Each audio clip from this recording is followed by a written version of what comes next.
Welcome to Ayahuasca Journals, the medicine journals. This series is going to share in a very open and transparent way some of my personal experiences with plant medicine, because I understand that I share a lot of tips, tricks, do's, don'ts, and some philosophical reflections. But some people still wonder, okay, but how does it work? How does a plant, a liquid, a brew, after going to my body, can help me heal trauma? What is the experience like? What do you see? Do you hallucinate? Do you just think about it? Is it just your mind? Is it another spirit? My intention is with the medicine journals that you get an insight or a glimpse into how ayahuasca works. All right, so today I want to share about the very first time that I felt the medicine, and it was a very subtle ceremony. It was not the strongest, but it paved the road to many more to come. What had happened, and you may already know this, was that my journey got started after a very difficult breakup. I was dating this girl, and it spiraled out of control into toxicity. There were lies from both ends. There were abuses of trust, betrayal, and at the end of the day, we tried to stay together in something that was a little too, I don't want to say destroyed, but it was past its expired date. And what happens when you try to force a relationship like that is that it bleeds out a long death, instead of having an honorable ending where there's a friendship that can be kept. Just there's apathy, resentment, hatred, and a lot of judgment. That was the case for me. So, in simple words, after that breakup, I was left really questioning, who am I? What's the point of life? Am I a bad person? Because I was working at the time as a dating and relationship coach, and I thought that I knew what relationships were all about. I thought my relationship was perfect at one point, and when it crashed like this, I was confronted with the fact that I don't really understand women. I don't really understand myself. I thought I was doing the right thing, but I realized that actually maybe I wasn't. However, the breakup was so painful that my first go-to reaction was drugs, alcohol, parties, other women, and it was a very unconscious way of trying to cope with the pain that I felt. I didn't have really any guidance or healthy role models that held my hand and say, hey, this is an alternative. This is how you can transform that pain. So as I started to spiral out of control into drug abuse and too much partying and living a life that was full of chaos, one day I woke up and I realized it cannot continue like this. So I grabbed a ticket and flew back to Colombia. I was in Toronto at the time. And I thought, in Colombia, I'm with my family, my grandma's gonna cook for me, I can watch movies with them, cry on their lap. I have my sisters, my dad. I was a mess. And I just wanted to heal, and I knew that drugs and parties and women were not the answer.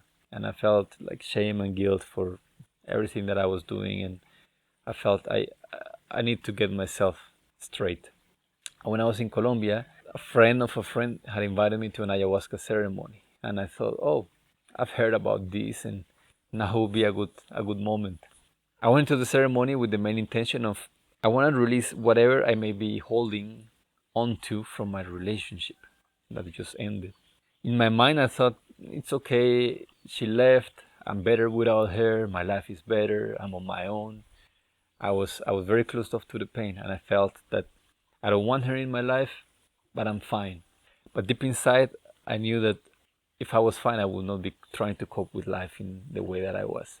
So I felt, you know what, maybe there's something there. And the most important thing for me was that I really wanted to fall in love again. And I knew that whatever I didn't process about this previous relationship will show up in my next one.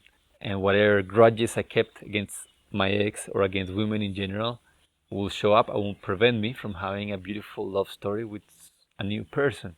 And I really wanted to fall in love again.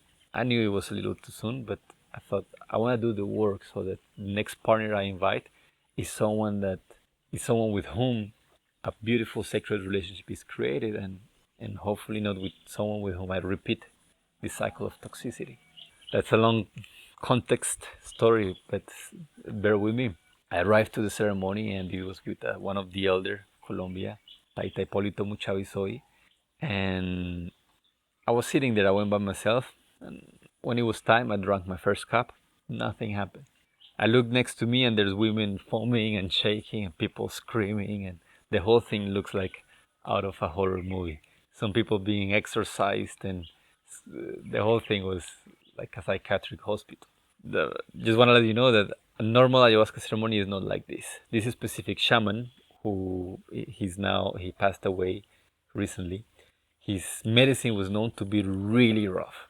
He was known to be like a warrior, indigenous, spiritual teacher, and his approach was like no BS approach. Like, I'm gonna give you a cup, and you're gonna poop your pants and vomit, but tomorrow you're gonna be a different person, and we're gonna get the demons out of you. That was his way of dealing with the healing of people, and his way of coming out of the jungle was really strong and powerful. But he had to dilute it a little bit and tame it down, because a lot of people will come, drink medicine once, and they never came back because the process was so intense that they thought it was really healthy. I'm a different person, but I never want to have a night like this in my whole life. So I didn't know about this at the time, so I went to him, and there's people screaming everywhere, and I'm there just sitting, looking at the clock, thinking, okay, maybe I should get another one. Stood up, drank another cup. Nothing. I just feel nauseous and vomiting sometimes. Then, again, another cup. And then at this moment, I started feeling something. I felt a little nauseous, a little dizzy. And as I started feeling dizzy, I started sensing and seeing with my eyes closed the spirit of ayahuasca. And there was this young woman and this older woman, like a grandma. She was like an ancient indigenous grandma.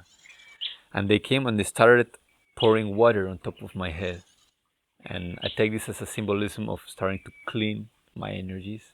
And as soon as this started, I started to feel a lot of pain, like in my throat and in my stomach, like a burning sensation.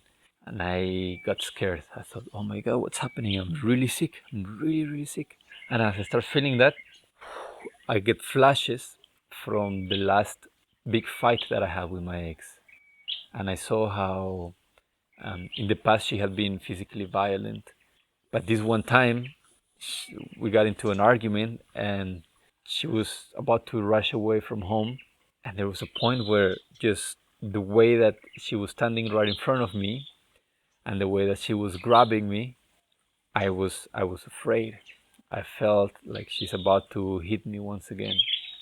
And I felt scared, but also powerless, because I wanted to just tell her to F off and to never see her again. But I felt that I was so attached and codependent that I didn't know how to have boundaries.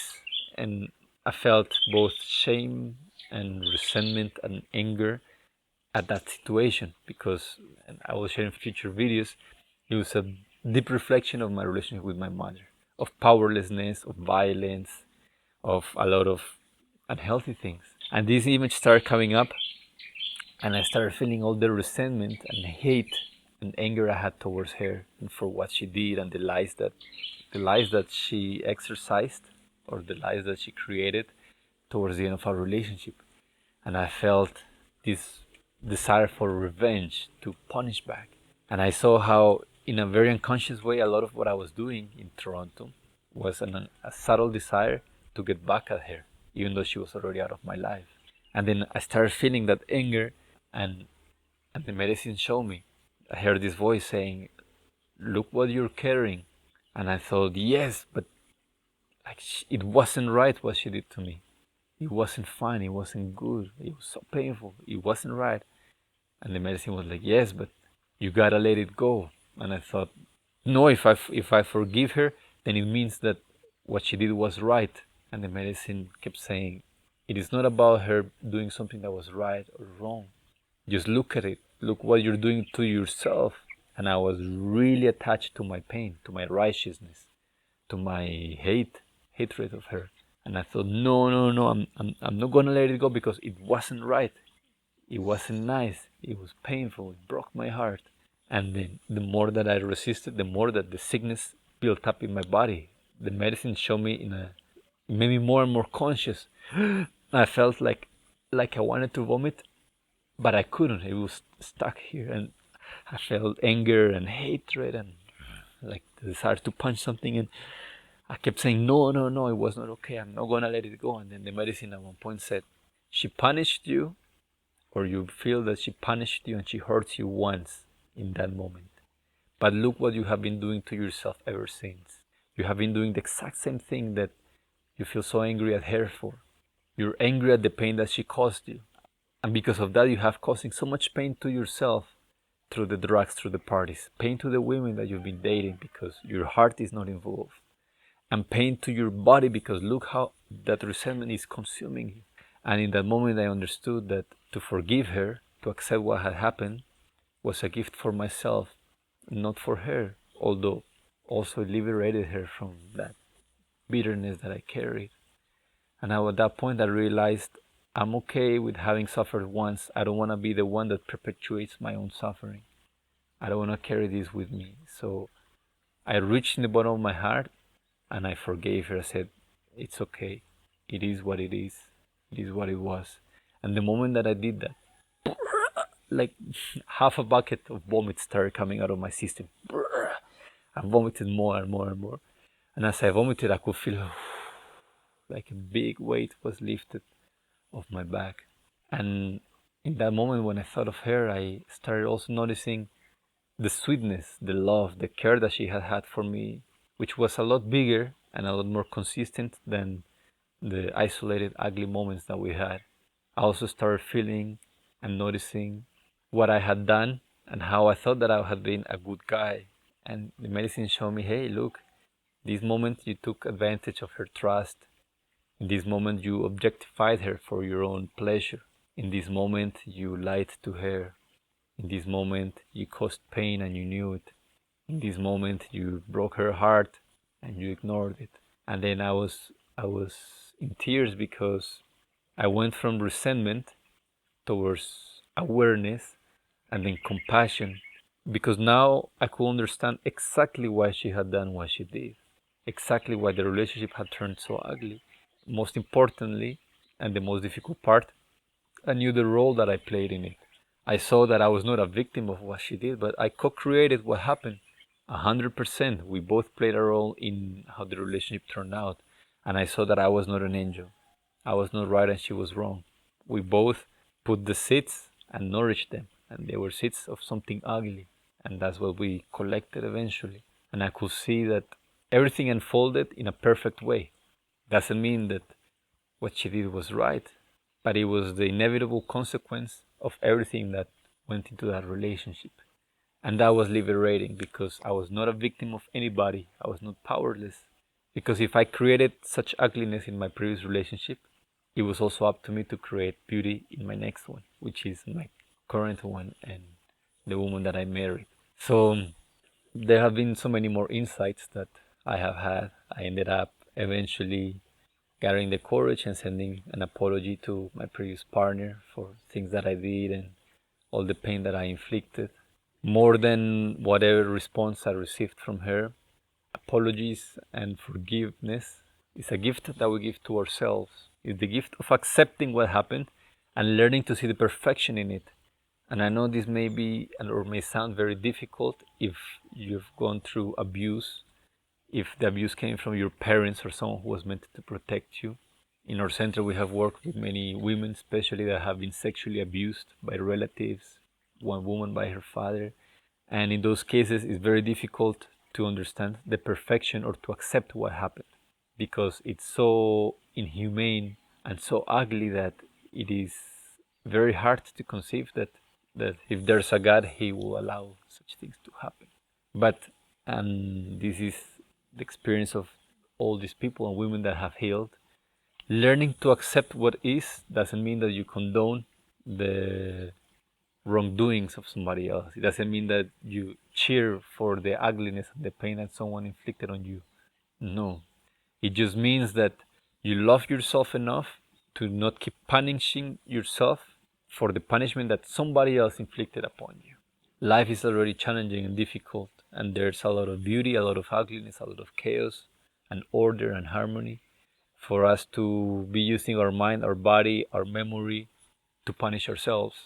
So forgiveness is the gift that frees you from that. And it is the choice of ultimate love, because you love yourself enough to not torture yourself. It's okay you went through the torture once. It was ugly enough that you suffered what you had to suffer. There's no need that you make your life revolve around that pain and repeat it and drag yourself throughout it back and forth. So ayahuasca in this way allowed me to forgive my ex-girlfriend, but more than that, to come home to myself, to open my heart, to take responsibility for the role that I played in that, in my specific situation, and to let go of all that was holding me from living a beautiful and healthy relationship. More than that, as I will share in future videos, it allowed me to understand how the roots of what I lived were far deeper than that relationship. They were childhood traumas with my mother, and for her, very deep roots into an absent father, an overbearing mother, and how it all, both of our traumas, played out in a perfect way to create codependency, to create an unhealthy way of relating. So ayahuasca allowed me to feel that I was not a victim of life, nor of God, nor of her, and that the pain that I carried was only hurting me. The resentment was only destroying my own life and my own heart. I hope that this medicine journal inspired you to drink ayahuasca, or maybe to share about your own experience. I would love to hear about it down here. And once again, you can find the links if you want to drink medicine in our center in Colombia. They're below. Or if you want to join the Ayahuasca Ready or the Safe Landings courses to prepare and integrate properly, you can find all of that down here. Like and subscribe if you enjoy this, and I hope to see you again soon.